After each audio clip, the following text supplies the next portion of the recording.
छोटे से गांव भीलपुर में एक झोंपड़ी में रहती थी एक माँ गौरी। पति के गुजर जाने के बाद उसके पास एक ही सहारा था, उसका बेटा अर्जुन। पर हालात आसान नहीं थे। गौरी दूसरों के घरों में बर्तन मांजती, खेतों में काम करती और दिन भर मेहनत के बाद शाम को जब थकी हारी घर लौटती तो अपने बेटे को सीने से लगाकर कहती, बेटा तू पढ़ ले, एक दिन तू डॉक्टर बनेगा। अर्जुन भी माँ के सपनों को समझता था, दिन रात पढ़ाई करता था, खेल कूद से दूर रहता। माँ ने अपने कान की बाली तक बेच दी थी अर्जुन की पढ़ाई के लिए। आखिर वो दिन आया, अर्जुन डॉक्टर बना। और जब वो गांव लौटा, माँ को सफ़ेद साड़ी और डॉक्टर का कोट पहनाया। आज एक माँ का सपना पूरा हुआ था। कभी भी माँ के सपनों को छोटा मत समझो। वो खुद भले ही कमज़ोर दिखे, लेकिन तुम्हें सबसे ऊंचा दिखाना चाहती है, क्योंकि माँ सिर्फ जन्म नहीं देती, जीवन भी बनाती है। कहानी पसंद आई तो चैनल को लाइक एंड सब्सक्राइब जरूर करें और मज़ेदार एवं शिक्षाप्रद कहानियों के लिए जुड़े हमारे चैनल पर धन्यवाद। गांव की गलियां भीग चुकी थी, मिट्टी से उठती सौंधी खुशबू जैसे हर दिल को छू रही थी। पेड़ों की पत्तियां नाच रही थी और बच्चों की हंसी सावन में खुल रही थी। सावन फिर लौट आया था।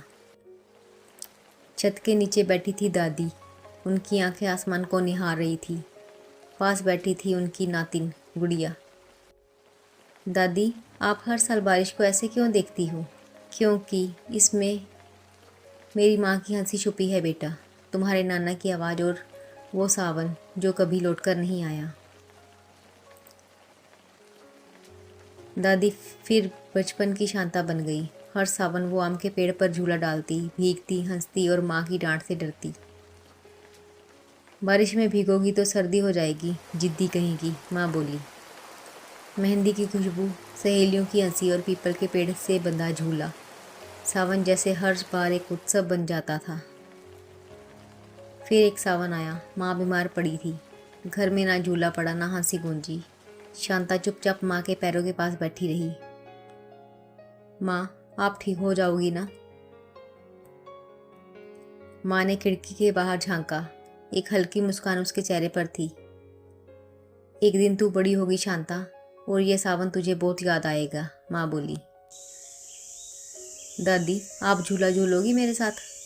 गुड़िया, क्या मैं भी झूला झूल सकती हूँ? हाँ, पेड़ तो वही है, रस्सी भी मिल गई है।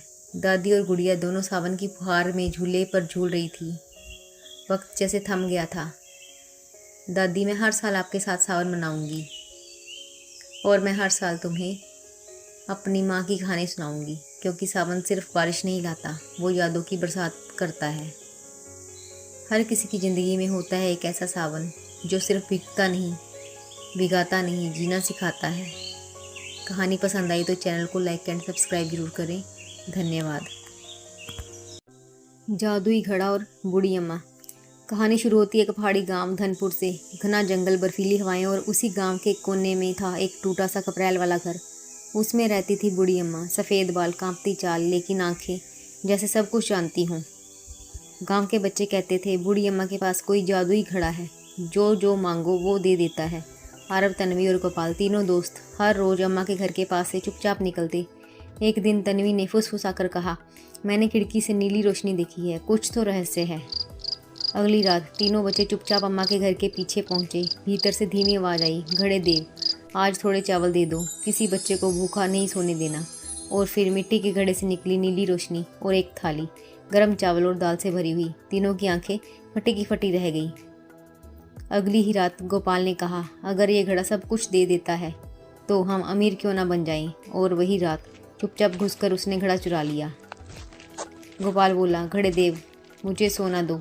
घड़ा कांपा, धुआं उठा और एक जोरदार आवाज़ के साथ गोपाल अंधेरे में गायब हो गया। सुबह आरव और तन्वी रोते हुए मंदिर पहुंचे, जहां बूढ़ी अम्मा शांत बैठी थी। अम्मा, हमने गलती की, हमें माफ़ कर दो। अम्मा ने सिर पर हाथ रखते हुए कहा, जादू घड़े में नहीं, नियत में होता है। जो खुद के लिए मांगता है वो खोता है, जो दूसरों के लिए मांगता है उसे सब कुछ मिल जाता है। अचानक मंदिर की घंटी बजी, नीली रोशनी चमकी और गोपाल वहां प्रकट हो गया, थका हुआ लेकिन सुरक्षित। गांव वाले हैरान थे और सबक पा चुके थे।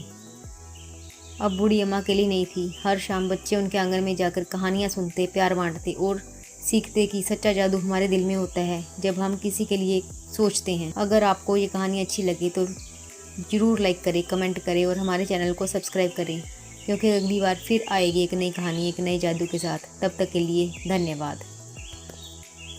कभी कभी एक परिंदा हमारी ज़िंदगी को वो उड़ान दे जाता है जो हम सोच भी नहीं सकते। ये कहानी है एक गुलाम की और एक लून पक्षी की, जिनकी दोस्ती ने आज़ादी की नई परिभाषा लिखी। एक शाम जब सूरज पहाड़ियों के पीछे छुप रहा था, जंगल में लकड़ियाँ बीनता आरिफ एक गुलाम लड़का अचानक रुक गया। एक पेड़ के नीचे सफ़ेद लून पक्षी घायल पड़ा था, उसके पंखों से खून बह रहा था। आरिफ डर गया, पर फिर भी उसके पास गया। उसकी आंखों में चमक थी, शायद ये पक्षी उसकी आज़ादी की चाबी बन सकता था। पर लून की आंखों में दर्द नहीं, भरोसा था। एक मौन निवेदन, जैसे कह रहा हूँ, मुझे मत बेचो, मैं भी जिंदा हूँ तेरी तरह। आरिफ उसे चुपचाप अपनी झोंपड़ी में ले आया। हर रात वो उसकी मरहम पट्टी करता, उसे खाना खिलाता और बिना कुछ कहे उसके पास बैठा रहता। वो अब गुलाम और पक्षी नहीं, दो साथी बन चुके थे। आरिफ की ज़िंदगी में पहली बार कोई था जिसे वो अपना कह सकता था। एक रात तारे टिमटिमा रहे थे और लून उसकी गोदी में बैठा था। आरिफ बोला, काश मैं भी उड़ पाता जैसे तुम उड़ोगे एक दिन, आज़ाद बेपरवाह। लून ने उसकी तरफ देखा, जैसे वो समझ रहा हो और शायद वादा कर रहा हो, तेरे लिए भी एक उड़ान बाकी है। फिर एक दिन व्यापारी को खबर लग गई। वो आरिफ के पास आया और गरजा, मुझे वो पक्षी दे दे, तेरी आज़ादी की कीमत दूंगा। आरिफ चुप था, उसकी आंखों में जंग छिड़ चुकी थी। आज़ादी खरीदनी है या किसी को आज़ाद करना है। अगली सुबह आरिफ लून को लेकर पहाड़ी की चोटी पर पहुंचा। उसने धीरे से कहा, उठ जाओ मेरे हिस्से की भी आज़ादी लेकर। लून ने पंख फैलाए, सूरज की रोशनी से चमकता हुआ उड़ गया और उसी पल आरिफ की कलाई से जंजीरें टूट गई। शायद आज़ादी देने वाले को भी खुद आज़ादी मिल जाती है। सालों बाद गांव के बच्चे एक बूढ़े बाबा के चारों ओर बैठे हैं। पक्षी वाला बाबा जो कहानियाँ सुनाता है एक उड़ते लून की, और कहता है, जब तुम किसी को उड़ने दो तो खुद भी ऊंचा उठते हो।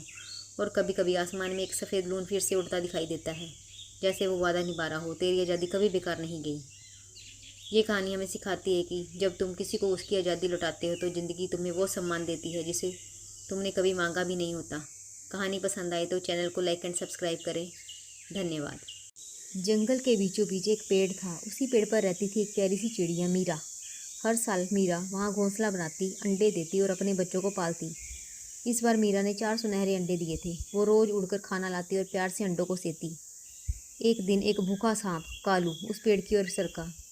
उसकी नज़र मीरा के अंडों पर पड़ी और उसके मन में आया, आज तो दावत होगी। पेड़ के नीचे बैठा था एक बुद्धिमान तोता, बाबा जी। उसने कहा, कालू ये मत करना, जंगल तुझे माफ़ नहीं करेगा।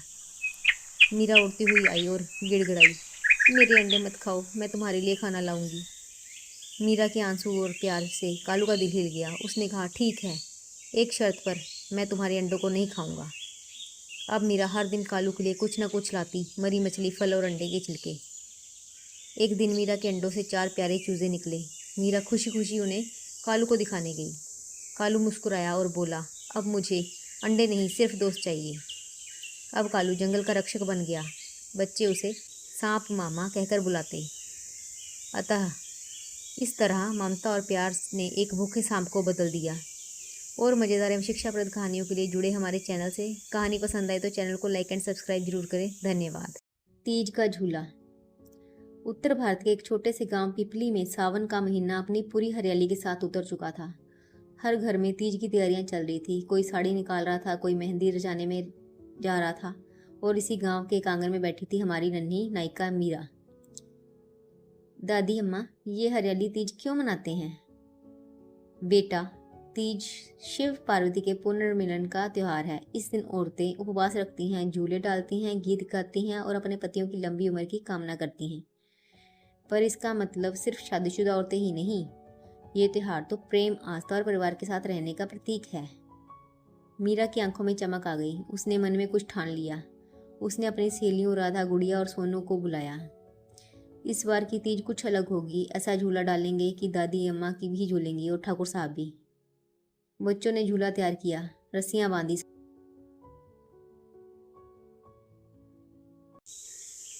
एक बार की बात है, एक छोटी लड़की, नाम था गुड़िया। वह अकेली जंगल में लकड़ियां चुनने गई। तभी झाड़ियों से निकला एक भेड़िया। गुड़िया डर के मारे कांपने लगी। भेड़िया बोला, मैं तुझे नहीं खाऊंगा अगर तू मेरी मदद करेगी। गुड़िया ने देखा, उसके पंजे में कांटा चुभा था। गुड़िया बोली, ठहरो, मैं निकाल देती हूँ। गुड़िया ने धीरे धीरे कांटा निकाला। भेड़िया की आंखों में आंसू आ गए। उस दिन के बाद भेड़िया बन गया गुड़िया का रक्षक। जब भी गुड़िया जंगल आती वो छुपकर उसकी रखवाली करता। सीख, दयालुता सबसे बड़ी ताकत है, चाहे वो इंसान दिखाए या जानवर। और मज़ेदार एवं शिक्षाप्रद कहानियों के लिए जुड़े हमारे चैनल से। कहानी पसंद आए तो चैनल को लाइक एंड सब्सक्राइब जरूर करें। धन्यवाद। बहुत साल पहले एक गांव था, पीपलपुर। गांव के किनारे एक पुराना सूखा कुआं था। लोग कहते थे, जो इस कुएं में झांकेगा वो लौटकर कभी नहीं आएगा। सब डरते थे उस कुएं से, लेकिन उस दिन 10 साल का एक नटखट लड़का राजू अपने दोस्त मुन्ना के साथ खेलते खेलते वहां पहुंच गया। मुन्ना डर कर भाग गया, पर राजू रुक गया। उसने हिम्मत दिखाई और झांक लिया कुएं के अंदर। तभी एक रहस्यमयी आवाज आई, जो सच्चा होगा वही मेरा रहस्य जानेगा। कुएं से एक नीली रोशनी निकली और एक बूढ़े बाबा की आत्मा प्रकट हुई। उन्होंने कहा, इस कुएं में कभी मीठा पानी था, लेकिन इंसानों के लालच ने इसे जहर बना दिया। राजू ने प्रण लिया, वो कुएं का शाप तोड़ेगा। अगली सुबह वो एक दीपक लेकर कुएं के पास पहुंचा और ईमानदारी से कुएं के अंदर दिया जलाया। अगले ही दिन कुएं से मीठा पानी निकलने लगा। गांव वालों ने खुशी से रोना शुरू कर दिया। राजू बन गया गांव का सच्चा हीरो। सीख, डर के पीछे छिपा होता है सच, और सच्चाई तक वही पहुंचता है जो दिल से निडर हो। कहानी पसंद आए तो चैनल को लाइक एंड सब्सक्राइब जरूर करें। धन्यवाद। गांव के एक कोने में एक पुराना डाकखाना था। कभी वहां चिट्ठियों की कतारें लगती थी। माँ के आंचल की खुशबू, बेटे की फौज से आई चिट्ठी, या किसी प्रेमी की पहली मोहब्बत। अब वो डाकखाना सूना है। कोई नहीं आता, कोई नहीं पूछता। बस एक बूढ़ा बाबू रोज आता है, अपनी रिटायर कुर्सी पे बैठता है, खिड़की से बाहर देखता है, शायद किसी चिट्ठी का इंतजार करता है। एक दिन एक बच्चा पूछ बैठा, दादा आप हर दिन यहाँ क्यों आते हैं? बाबू मुस्कुराए, बेटा कोई तो है जो इस भूली इमारत को याद रखे। कहानी पसंद आए तो चैनल को लाइक एंड सब्सक्राइब जरूर करें। धन्यवाद।